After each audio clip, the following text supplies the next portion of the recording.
umunsi Dawudi gutya yasambanye ntabwo yagiraga iyo tabiya, ntiyagiraga iyo ngeso. Zarabaje gusenga aravuga ngo Imana nishaka imwica, ariko asenga ibintu bitatu by'ubwenge. Aravuga ngo ndakwingiza, ndabizi ko byarangiye, habaye ikintu kitarabaho mu isi, habaye ikintu kitarabaho mu isi, ndakwingize ngo ntumpishe mu maso hawe, kubera ubwenge bwo kumenya gushaka Imana. Ntumpishe mu maso, kuko nutahahishe sakomeza gusa mbe mu bwiza. Ndabizi wo kwivumbura ukampisha mu maso. Asenga isengesho rya kabiri, aravuga ngo Mana ndakwinginze ngo ndungureho umwuka wawe wera.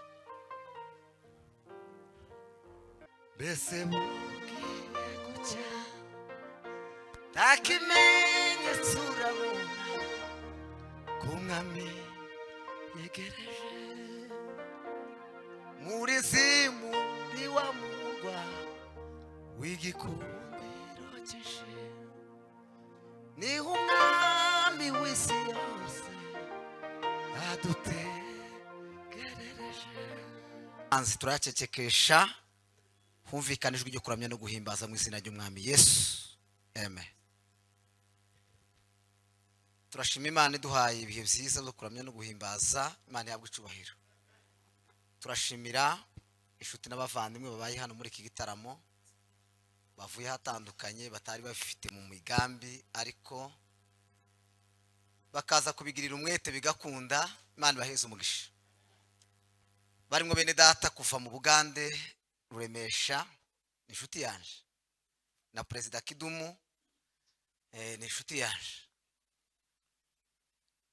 Imana baheze umugisha cyane. Bari ko bateraniye ahandi ariko mu by'ukuri babishizemo umwete bashaka ko tubana muri kino gitaramo. Icyo kintu ndakibashimira rwose. Bavandimwe kuva Kayonza babonye afishe ejo bundi bahita bavuga ko baza mu gitaramo hano. Turabakiriye mu izina ry'Umwami.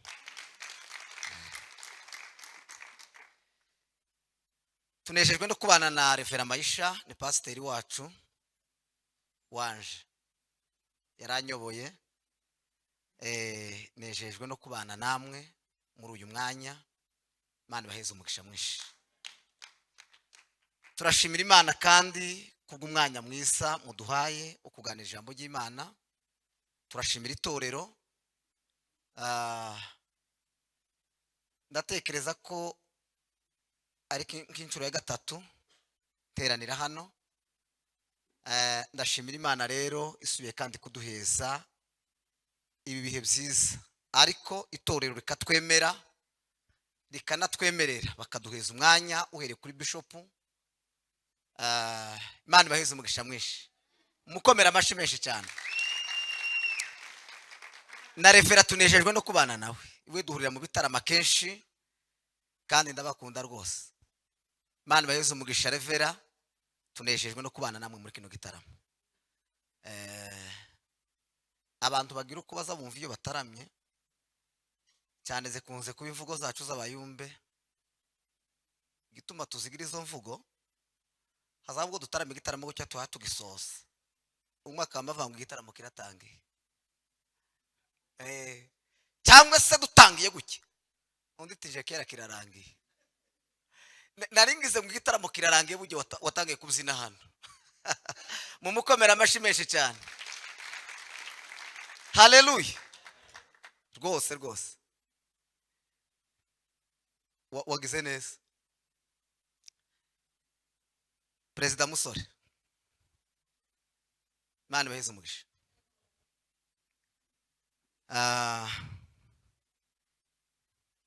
Niwe washizemo umwete, ndamwubaha ndamukunda. Imana igweze umugisha mwinshi cyane. Reka tuganire ijambo ry'Imana. Nariko ntekeza venda ko tuza kunyuzaho nk'igisirimba ariko mbona kera mwakitunyurijeho.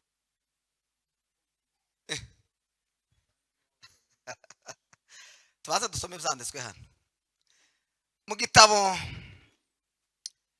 cy'Abaheburayo igice cya 12 n'umurongo wa 14.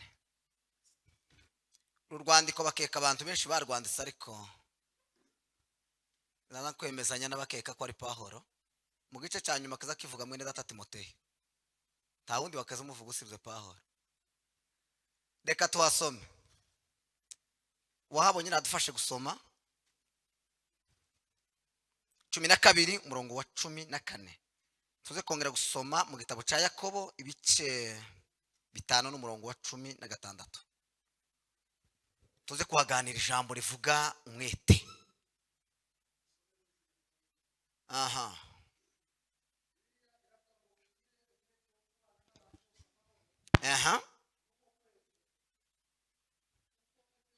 agarukira hano ushaka rekera subiramo.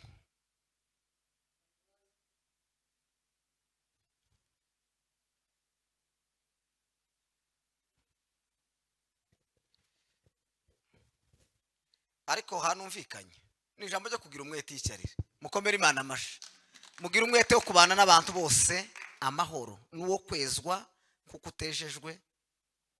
Soma mu gitabo cya Yakobo ibice 5 n'umurongo wa 16.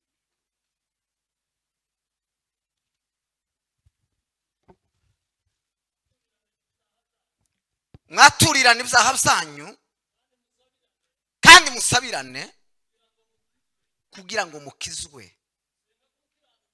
Gusenga k'umukiranutsi kugira umumaro mwinshi iyo asenganye umwete. Haleluya. Nakirura mwana wundi wari kubyina ngwino sha hinaze tano tubyina ariko afite umwete kwiri.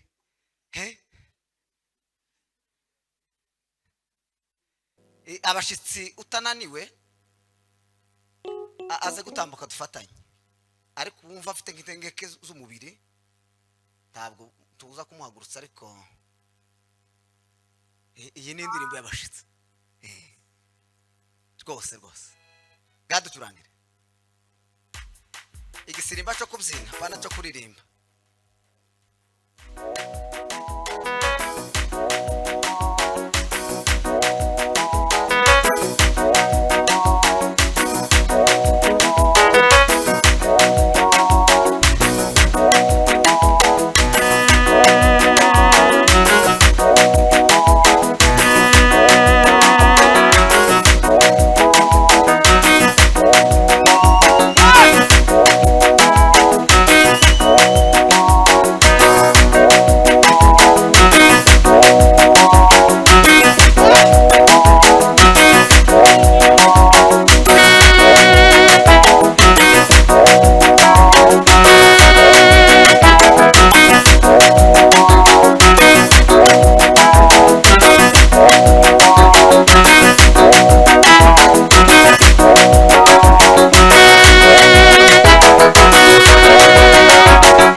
mukomere Imana amashyi menshi cyane.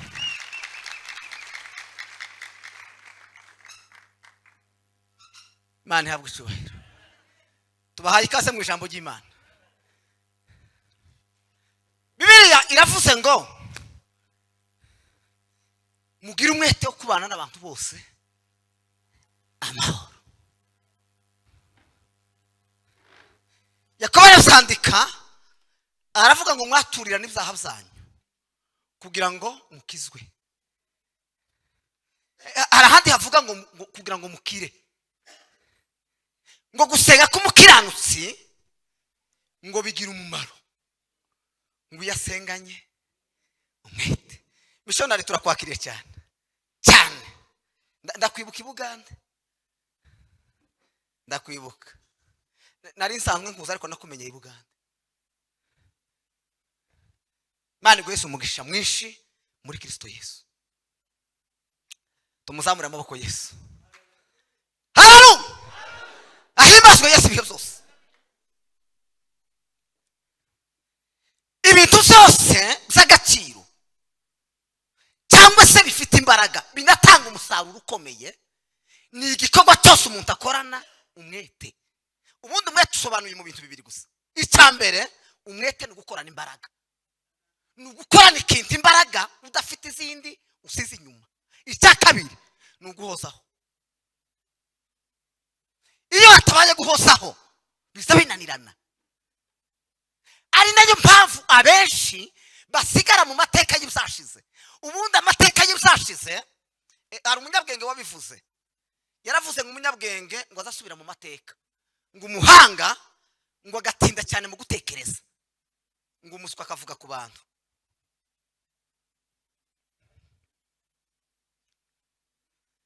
Tumaze cyubahiro Yesu watsinze urupfu. Haleluya. Ahimbazwe Yesu ibihe byose. Ibisakera byashize bitegura umuntu iyo atanga ubuhamya cyangwa se abitekereza. Biterwa n'impamvu imwe gusa. Biterwa n'impamvu yo kugira ngo Imana isubire ikora ikindi kintu gisha. Si amakuru yo kuvuga gusa ngo umuyerekere iyo.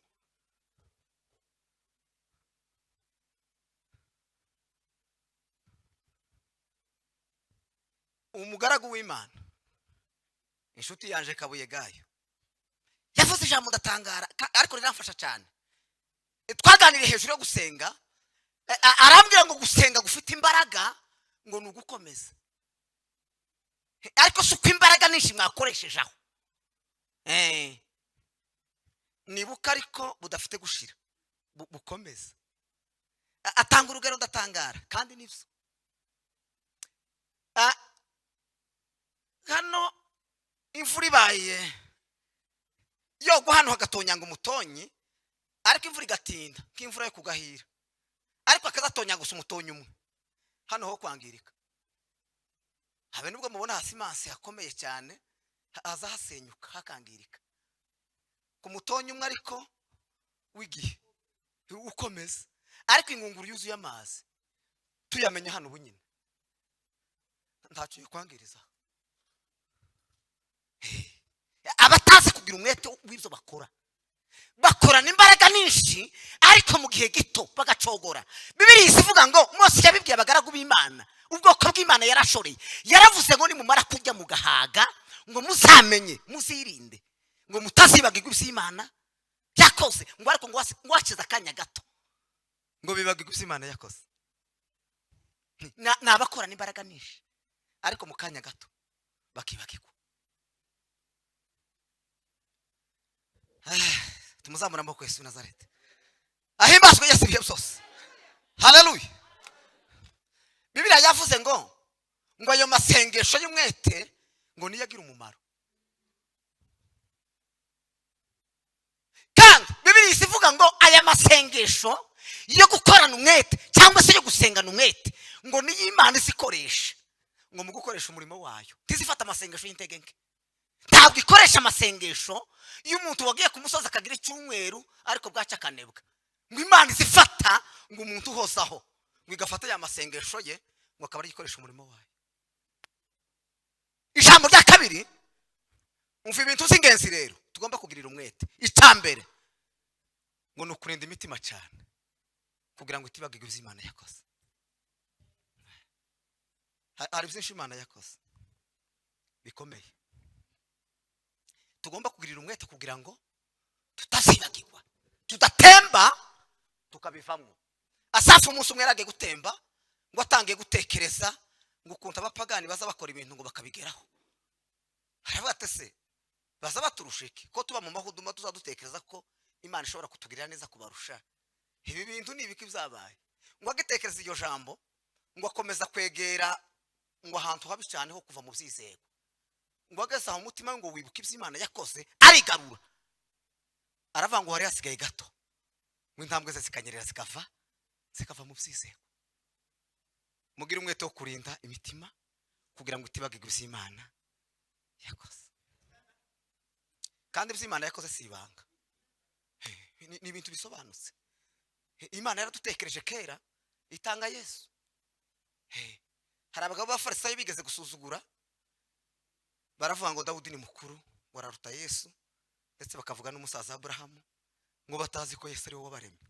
Yohana aramuvuga aravuga ngo uyu ngo yamubonye ngo ari umusaza wa kera. Esaya arabihanura aravuga ngo n'umunyamibabaro wamenyereye intimba, kandi ngo Imana yamutanze kera ngo ijuru n'isi bitararema. Mukomere Yesu amashi. Yesu w'i Nazareti, Yesu w'i Nazareti.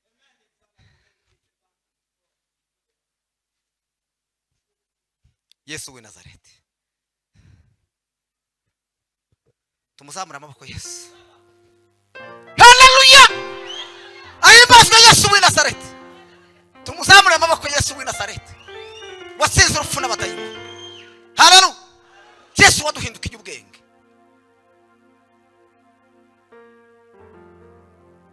Imana yaramuduhaye kugira ngo watazagira ngo umuntu wese uzana impamvu y'icyo ashingiyeho. Uwizera Yesu nta yindi mpamvu agira, ategerezwa kugira umwete wo kwita kuzo yumvise uhereye mbere na mbere kugira ngo adatemba akabivamo. Pawulo arabivuga, niko twari duketse ko ari wanzikira gitabo mu Baheburayo. Haravuga ngo biragoye cyane ngo umuntu wasogongeye ku mpano y'umwuka ngo akongera ngo akabivamo. Arabaza babyibaza cyane, zakunda kwibona ku mirongo ku mbuga bavuga ngo umuntu wakiriye kwizera ngo ndikuba kukivuye muri we. Ndababwira ko kuza kugenda biza bikomezwa n'ikintu kimwe gusa, kugira umwete wo kurinda. Pawulo yabibwiye Timoteyo mu buhamya, yaravuze ngo yarize byo kwizera, yaramaze kumubwira ukuntu yarwanye intambara nziza, ariko aravuga ngo muri byo byose ngo yagerageje kurinda izo kwizera biza birindwa.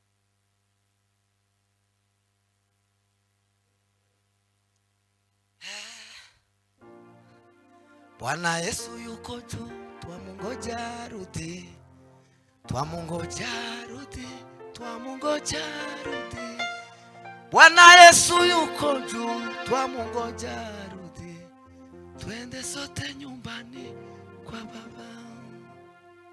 Bwana Yesu yuko juu, twamungoja rudi, twamungoja rudi, twamungoja rudi. Bwana Yesu yuko juu, twamungoja rudi, twende sote nyumbani, twende sote juu nyumba ya Baba, nyumba ya Baba, nyumba ya Baba. Twende sote juu nyumba ya Baba, wenye furaha, furaha. Bwana Yesu yuko juu, twamungoja rudi, twamungoja rudi, twamungoja rudi. Bwana Yesu yuko juu, twamungoja rudi, twende sote. Haleluya! Haleluya! Ahimbazwe Yesu w'i Nazareti. Ahimbazwe Yesu w'i Nazareti. Mugire umwete wo kubikora, mugire umwete wo kubana n'abantu bose amahoro. Kandi umva amavuta hwaba ngo n'abavandimwe babanye bahuje, nayo niyo mavuta. Apana bijya ngo asasenga cyane ngo agira amavuta, nukubesha nukuri. Amavuta ni imibanire. Kandi kugira umwete ukubana n'amahoro ukubana n'utabikeneye ukabishiraho imbaraga n'umwete yaruha akazabwira abantu ngo ndazamenye isuzu mushaka. Iyo bigeza ariko ugakomeza umwete bisa bigera akaguheba bakakumenyera ibintu bigakunda. Bwana Yesu yuko juu twamungoja rudi, twamungoja rudi, twamungoja rudi. Bwana Yesu yuko juu twamungoja rudi, twende sote nyumbani. Jina hilo ni uzima, jina hilo ni afya na amani kwetu. Jina hilo ni uzima, jina hilo ni afya na amani. Tumuzamura amaboko Yesu watsinze Satani. Hallelujah, hallelujah. Ahimbazwe Yesu Yesu. Amen. Ahimbazwe Yesu. Hallelujah. Ahimbazwe Yesu teka. Ahimbazwe Yesu Yesu. Irinde jambo rya kabiri ryo kugira umwete. Nukugira umwete wo gushaka mu maso y'Imana. Gushaka mu maso y'Imana so kuwashaka nk'abahatakaje. Ni nyota itakwemerera kuva imbere y'Imana. Kujya ubaye ushaka. Si bijya byo kumara imisozi. So uwo mara imisozi ngo urashaka Imana. Ku misozi Yesu yavuganye n'ujya mugore yamava ngo igihe kiraje kirasohoye. Bakuyeho umuro. Tibukazamwirwa mwiruka imisozi ngo mugiye gushaka Imana. Ni hano. Pawulo yabibwiye Efeso yatanze ubuhamya bukomeye cyane ngo batangira gusubira inyuma cyane. Ngo imitima yabo irabacumita ngo bibwira ko nta mbabazi z'Imana zikibariho. Avuga ijambo arababwira ngo iminsi yo kujijwa. Ngo Imana yarayirengagije. Ngo nubwo mushobora gushaka musana bakabakabza. Ngo Imana ntiri kure. Jina hilo ni uzima, jina hilo ni afya.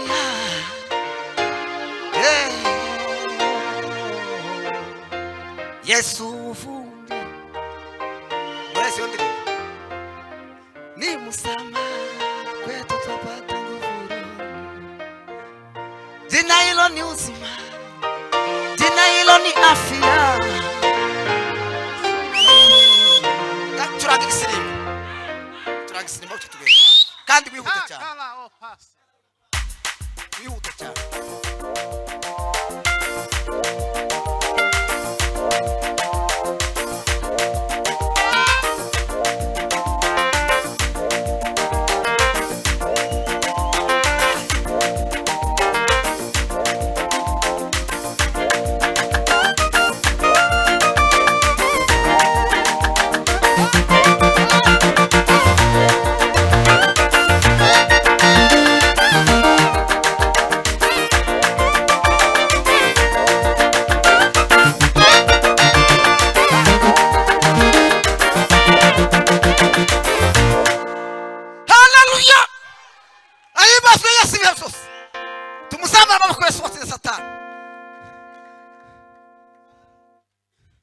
Kugira umwete wo gushaka Imana.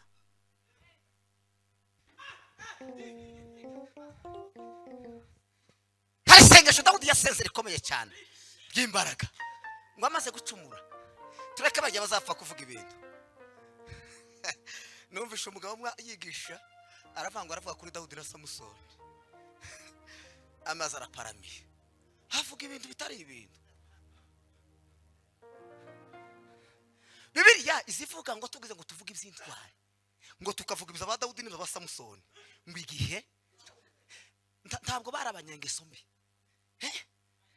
Umunsi Dawudi gucyasambanye ntabwo yagiraga iyo tabiya, yagiraga iyo ngeso. Zarabayasha gusenga aravuga ngo Imana nishaka imwica, ariko asenga ibintu bitatu by'ubwenge.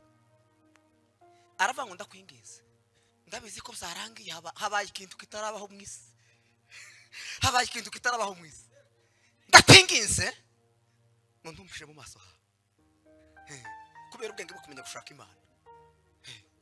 Ntumpishe mu maso kuko nutahahishe sakomeza gusambe mu bwiza.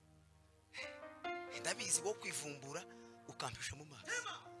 Asenga isengesho rya kabiri aravuga ngo Mana ndakwinginze ngo ntungureho umwuka wawe wera. Jina hilo ni uzima, jina hilo ni afya na nimelia asubuhi mchana na jioni, sikujua kama Bwana ananisikia. Kulia kwangu, kuomboleza kwangu, ameniona, ameniona, ameniona,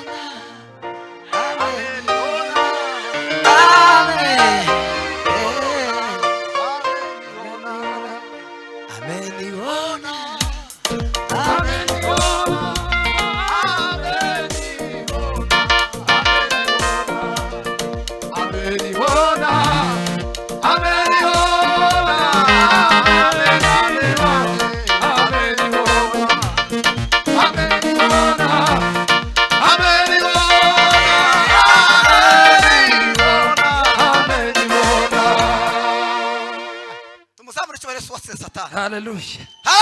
Hallelujah. Asenga isengesho rya gatatu aravuga ngo ndakwinginze ngumishe mu ibyishimo by'agakiza. Ngumishe mu ibyishimo by'agakiza.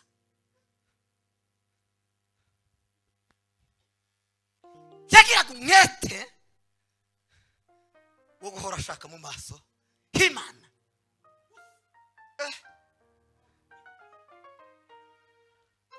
Samson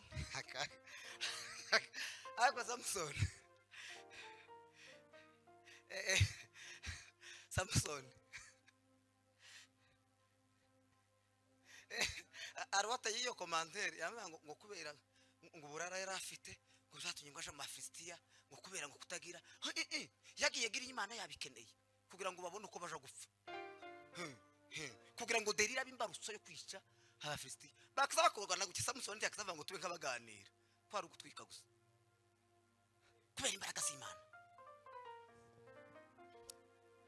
Umunsi yavuze ngo kasa kindogobe nibirundo tiyagatoya yakabonye ntabwo yatoye kasa kindogobe yabonye ko ari kasa kindogobe baramugose gusa ngo arakabakaba ngo yumva afashe kintu n'intwari Imana yari iremyaho ngo akoze ku kintu gusa ngo arakubita nyuma operation irangiye ngo yitegereza ngo intwaro yakoze ibintu ngo aratangara aravuga ngo yego kasa kindogobe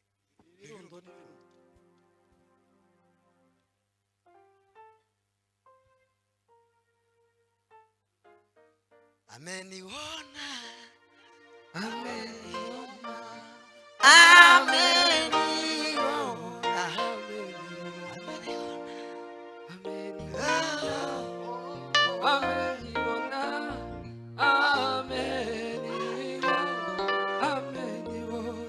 haleluya ahimbazwe Yesu tumuzamura amaboko Yesu wasireza ahimbazwe Yesu haleluya ahimbazwe Yesu amen. Reka kugira integenke reka soreza kuri iri jambo yavuze Pawulo yarajyanditse aribwira Timoteyo nabibwiye n'abaroma kumpuguro nishi aravanga mugira umwete wo gusoma ibyanditswe biteye ubwo cyakora mwamumbaye kure iyo bafi baguhobere kaguha imisaya itabarika ariko ndatuzagaruka aho uri niwe wumvugira kubera urukundo nkunda mwami we kugira ngo ntazaribuka umukozi waze akirishime tumuzamura amaboko Yesu ahimbazwe iteka haleluya. Mugira umwete wo gusoma ibyanditswe kuko nimutabigira hari umuyaga warakubise gutya umuntu umudiyakoni umugize imyaka 10 asengewe ashinguka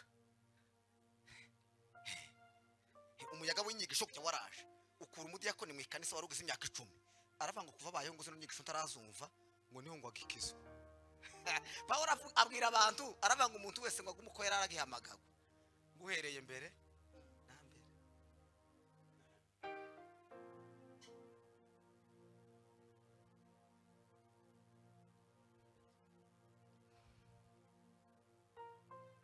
muri ziwe ngaho mbwira mbese mugiye gucya takimenyetso urabona ko umwami yegereje muri zimu niwa murwa w'igikundiro cyinshi niho umwami w'isi yose adutegerereje muri zimu niwa murwa w'igikundiro cyinshi niho umwami w'isi yose adutegerereje. Tumuzamure cyore Yesu w'i Nazareti. Yesu. Haleluya. Hallelujah. Ahimbazwe Yesu. Teka Yesu. Reka mbabwire inze no gusoza. Hatabaye ibintu byinshi ntabwo twomenya byose. Habe n'abafite ibyo bamenye kurenza abandi n'ubuntu.